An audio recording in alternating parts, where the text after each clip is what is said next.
Poor cooling is the #1 reason your prints fail on overhangs, bridges turn into spaghetti, and your Hotend jams from heat creep. Most stock fans on budget printers can barely handle PLA, let alone PETG or ABS. So what actually works in 2026? Here's what you need to know. First, you need both types of fans. Part cooling blowers solidify your layers fast for clean overhangs. Hotend fans prevent heat creep that causes jams. Upgrade one without the other, and you're creating new problems. Second, specs don't tell the whole story.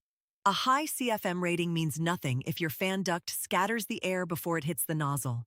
Match your fan size to your printer's mounting points and duct design. Third, the winners are clear. For part cooling, the Winsinn dual ball bearing 5015 blower gives you the best airflow and durability for $12 to $15.